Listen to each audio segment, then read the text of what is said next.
Hey, what's up everybody? It's your coach LeCoach, back at it again with yet another banger, and in today's episode we'll be discussing how to improve in League of Legends. First things first, my name is LeCoach, and I've had the privilege to coach more than 300 students on Pro Guides. And after having coached for a while, in addition to having played the game so much so that if my League account were to be my child, it would be entering the second grade. Actually, now that I've thought about it, you won't really learn anything about how to improve, but here are some things that I noticed about what high potential players had in common. So, if you are or know any players that do these, get them the help they need at proguides.com/coach/lecoach. I heard he's really nice, and tall, and handsome, and tall. Alright, so we're mainly going to be going over the tendencies that can be observed before even getting into game at all, starting with caring too much about mastery points. Okay, seriously, the number of people that have equated mastery points to skill was frightening. I cannot recall the last time I actually cared about getting like a mastery 6 or a mastery 7 token. Yeah, they look nice above your head and all, and being able to flex them when killing someone is great, but a million point anything main in silver is there for a reason despite having that many points. I do respect the dedication though, unless you main Yumi, in which case you can eat my ass. Moving on to number 2, we got getting bored of playing one champion slash role. When I take a look at their op.gg and I see that they play just about every champion and or role that there is to offer, the answer I receive the most is something along the lines of, I know I should reduce my champion pool, but I just get so bored of playing one champion for multiple games.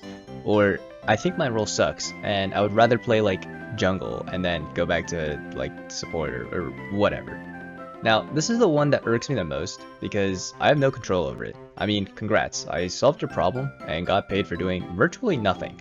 But all it takes is to read one Bruce Lee motivational quote to figure out that one-tricking is an amazing way to start your journey and not sucking complete ass at League. His quote, by the way, is, "I do not fear the man who kicks something one too many," okay, whatever, something like that.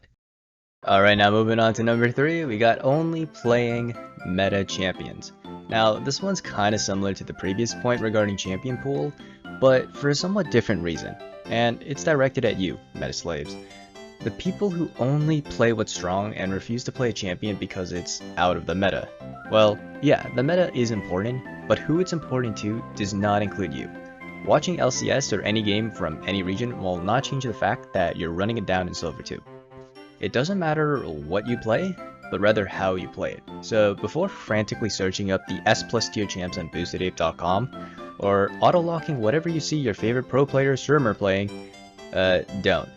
You guys are not pros, well, not yet at least, and just because I watch the NBA doesn't mean I can dunk like LeBron, shoot threes like Steph, or play defense like James Harden. Okay, and last but not least, we've got relying on third-party programs. Don't get me wrong. Being able to import runes and knowing basic itemization through programs like blitz.gg, Professor, FaceCheck, and the like are great. The only issue I have with this, however, is players not knowing why it is that they're taking them. Yeah, sure, it prevents you from taking Omnistone Darius and building full AP to flex your incredibly massive AP ratios, and I guess it also gives your teammates a sense of security knowing that you're not going full AP Darius with Omnistone, and makes it look like you know what you're doing, but these third-party programs are supposed to help you learn how to do them yourself, not do it for you entirely. It's like being a grown adult who kept their training wheels on their bike, while having your mom push alongside you as you're on your way to work at McDonald's. Make the effort of understanding what the runes and items do, when they're being taken, and why. And that just about sums up everything that I noticed about lower MMR players before even having to watch them play. Of course, how they play on the Rift is infinitely more important. Just think of League of Legends as like a calculus class, and think of these tendencies, or lack thereof, as school supplies. You know, your pencils, your calculator, your notebook, your laptop to play League on.